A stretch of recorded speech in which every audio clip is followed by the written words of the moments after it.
Hello everyone. Actually यह film एक सच्ची घटना पर आधारित है, तो चलो देखते हैं क्या खास बात है इस मूवी में। कहानी शुरू होती है और हमें पता चलता है कि इजिप्ट के पिरामिड में काफी सदियों से एक कर्स मौजूद होता है और जो भी इंसान इन मकबरों को छेड़ा करता था उसका अंजाम अच्छा नहीं होता था और वो हमेशा इस क्रश का शिकार हो जाता था। इसलिए बहुत से साइंटिस्ट, रिसर्चर्स और आर्कियोलॉजिस्ट इन पिरामिड से दूर ही रहा करते हैं। बेसिकली आर्कियोलॉजिस्ट उनको कहा जाता है जो पुरानी इमारतें खंडर पर रिसर्च किया करते हैं। लेकिन बहुत ही सालों के बाद आर्कियोलॉजिस्ट को नासा की मदद से एक ऐसी पिरामिड का पता चला जो जमीन के अंदर हजारों मीटर अंदर तक था। यानी कि जमीन के अंदर इस पिरामिड ने अपनी ही एक दुनिया बनाई होती है। और इस पिरामिड की अजीब बात ये थी कि यह पुराने होने के साथ साथ अपनी शेप के लिहाज से मोनोफ्रिक था। यानी कि बाकी पिरामिड तो 4 साइड हुआ करते थे, लेकिन इस पिरामिड की सिर्फ 3 ही साइड थी। इस डिस्कवरी से लोगों को आइडिया होने लग जाता है और वो इस पिरामिड को जानने की ख्वाहिश रखते हैं। लेकिन इजिप्ट में रहने वाले लोग इन पिरामिड पे रिसर्च होना नहीं देख सकते क्योंकि वो इस कर्स पे बिलीव रखते हैं। वो यकीन रखते हैं कि अगर इस पिरामिड को छेड़ा गया या इनमें दाखिल हुआ गया तो एक खतरनाक किस्म का क्रश आ सकता है। क्रश कोई नागहानी आफत जिसको इंसान नहीं रोक पाएगा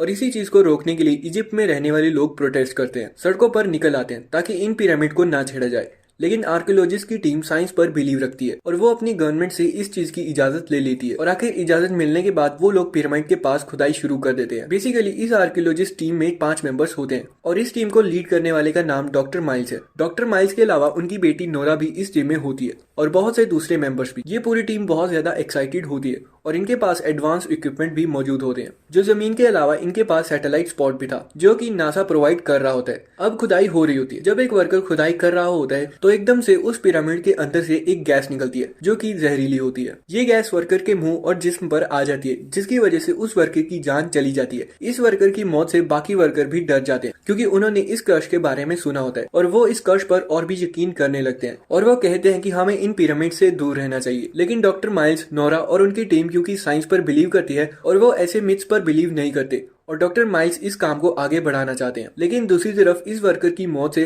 प्रोटेस्टर और भी ज्यादा प्रोटेस्ट करने लग जाते हैं। वो कहते हैं कि ये तो अभी शुरुआत है।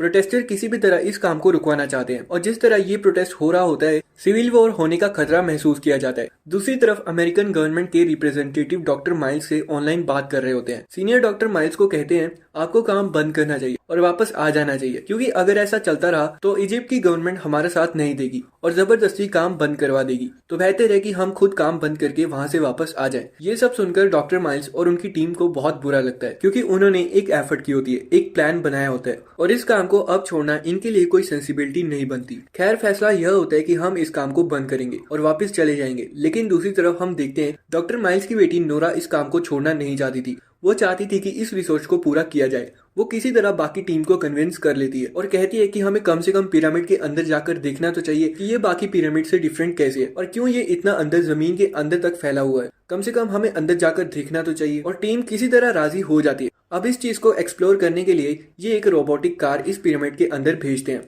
ताकि फाइंड आउट कर सके कि ये कैसे अलग है। जब ये रोबोटिक कार पिरामिड के अंदर जा रही होती है तो हम देखते हैं कि वाकई ये पिरामिड दूसरे पिरामिड से काफी अलग है, जैसे कि इसको किसी खास मकसद के लिए बनाया गया हो। ये रोबोटिक कार आगे बढ़ रही होती है कि एकदम से इस पर कोई चीज हमला कर देती है जिसकी वजह से इनकी कैमरा फीड खत्म हो जाती है, यानी कि कैमरा का कनेक्शन खत्म हो जाता है। अब ये नहीं देख पाते कि अंदर क्या हुआ। बाहर ही ये सब इस बात का अंदाजा लगाते हैं कि शायद कोई कुत्ता या कोई जानवर होगा जो किसी तरह पिरामिड के अंदर चला गया होगा और उसने हमारी रोबोटिक कार पर हमला कर दिया जिसकी वजह से हमारा कैमरा डिस्कनेक्ट हो चुका है। बेसिकली ये एक रोबोटिक कार नासा की तरफ से इनको दी गई थी जो कि बहुत एक्सपेंसिव होती है। अब ये लोग नहीं चाहते थे कि इस रोबोटिक कार को अंदर ही रख दिया जाए। इस कार को वह वापस लेकर जाना चाहते थे और पिरामिड एक्सप्लोर भी करना चाहते थे। लेकिन इनके पास वक्त बहुत कम था क्योंकि गवर्नमेंट ने इन पे पाबंदी लगा दी थी और हम साफ देख सकते हैं कि मिलिट्री भी यहाँ पर मौजूद होती है और मिलिट्री इन साइंटिस्ट पर पहरा दे रही होती है, यानी कि नजर बना के रखी होती है कि यह कुछ उल्टा सीधा काम ना कर सके। लेकिन ये सब प्लान करते हैं कि मिलिट्री से छुपकर हम उस पिरामिड के अंदर दाखिल होंगे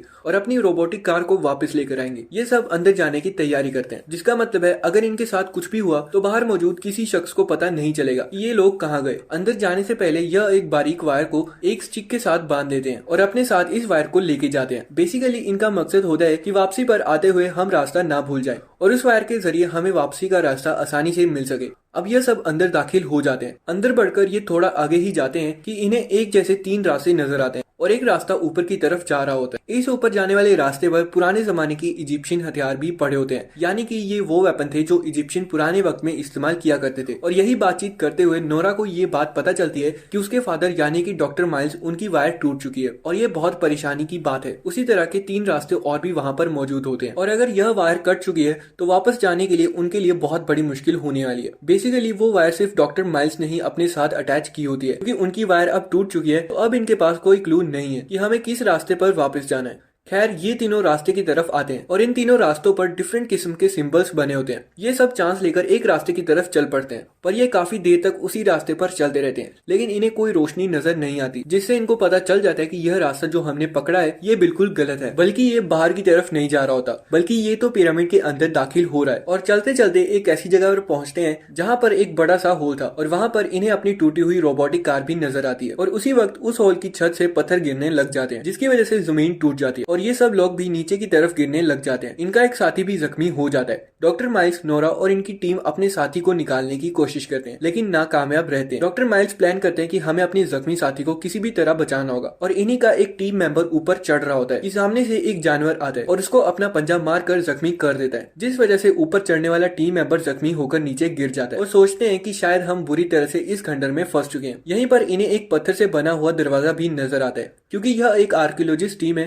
तो ये इन सिंबल्स को पढ़ सकती है। जब वो इन सिंबल्स को पढ़ते हैं तो उस पर लिखा होता है डेंजर, यानी कि खतरा, और इन सिंबल्स में ये मेंशन होता है कि इस दरवाजे को ना खोला जाए। सब लोग बहुत डरे होते हैं और ये सब यहाँ से निकलना भी चाहते थे, तो वो इन सिंबल्स को इग्नोर करते हैं कि इस पर क्या लिखा है और वो उस दरवाजे को खोलने की कोशिश करने लग जाते हैं। फिर आखिर ये लोग दरवाजे को खोल लेते हैं और ये आगे की तरफ बढ़ते हैं। इन्हें कुछ आवाजें सुनाई देती है जो की उन्हीं सोल्जर्स की होती है, उसी मिलिट्री की होती है जो की इन पर नजर रखे हुई थी। जब इन सोल्जर्स को पता चला था कि रिसर्चर्स की टीम पिरामिड के अंदर आ चुकी है तो इनको वापस लाने के लिए ये लोग अंदर आए हुए होते हैं। और उसी वक्त ये टीम अपने उस जख्मी साथी की चीख सुनते हैं तो उनका वही जख्मी साथी जिसका नाम माइकल है वो वहां से गायब होता है। उसके खून के निशान वहां होते हैं और उसको कोई चीज घसीट कर ले गई थी, जिसके खून के निशान जमीन पर नजर आ रहे थे। इस चीज को देखते हुए डॉक्टर माइल्स और नोरा दोनों परेशान हो जाते हैं। इन्हें कुछ अंदाजा नहीं होता कि ये सब क्या हो रहा है। इन्हीं रिसर्चर्स की टीम में से एक साथी डॉक्टर माइल्स और नोरा से लड़ने लग जाता है कि तुम किस तरह के आर्कियोलॉजिस्ट हो जो हमें इस पिरामिड से निकाल नहीं सकते। लेकिन रियलिटी तो ये थी कि ये पिरामिड बहुत ही कॉम्प्लिकेटेड था, जहाँ से बाहर जाना आसान नहीं था। खैर, निकलने की कोशिश में इन्हें एक छोटी सी टनल नजर आती है जहाँ से ये लोग निकलने की कोशिश कर रहे होते हैं। जब ये जा ही रहे होते हैं कि इन पर एक जानवर अटैक कर देता है जो एक जंगली बिल्ली की तरह दिखता होता है और काफी मुश्किल के बाद छोटी टनल से होते हुए सब लोग निकल आते हैं। जैसे ही ये टनल से बाहर आते हैं तो वहाँ पर एक सोल्जर मौजूद होता है। उन्हीं सोल्जर में से वो एक होता है जो इनको रोकने के लिए ड्यूटी पर होता है और मदद करने वाले सोल्जर को भी मार दिया जाता है। कहानी का ट्विस्ट हमें तब पता चलता है कि ये सब क्यों हो रहा है इस पिरामिड के अंदर। मूवी के राइटर हमें ये बताना चाहते हैं कि इस पिरामिड के अंदर एनोबिस रहता है। बेसिकली ग्रीक मैथोलॉजी में एनोबिस एक गॉड होता है जिसको किसी वजह से निकाल दिया जाता है हेवन के अंदर से, और अब ये पिरामिड एनोबिस की जेल है, यानी कि एनोबिस यहाँ पर रहता है जिसको सजा के तौर पर हेवन से निकाल दिया गया था। और इस जेल में जो भी आता है एनोबिस उसे मार दिया करता है। लेकिन मारने के पीछे भी एक वजह है। एनोबिस इस जेल से यानी कि इस पिरामिड से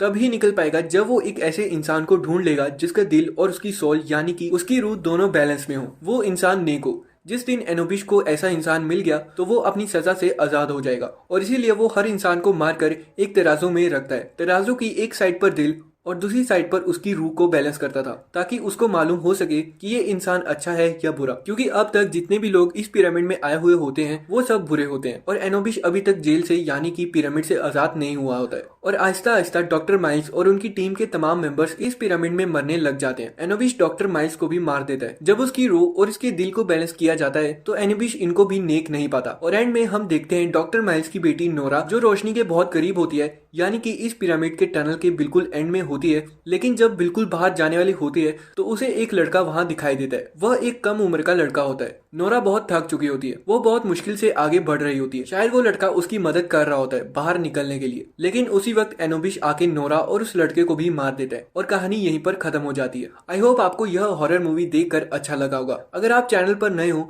तो सब्सक्राइब करके बेल नोटिफिकेशन को ऑन जरूर कर दीजिएगा ताकि हमारी आने वाली वीडियोस आपको सबसे पहले मिल सके। तो मैं मिलता हूँ आपसे अगली वीडियो में, तब तक के लिए धन्यवाद।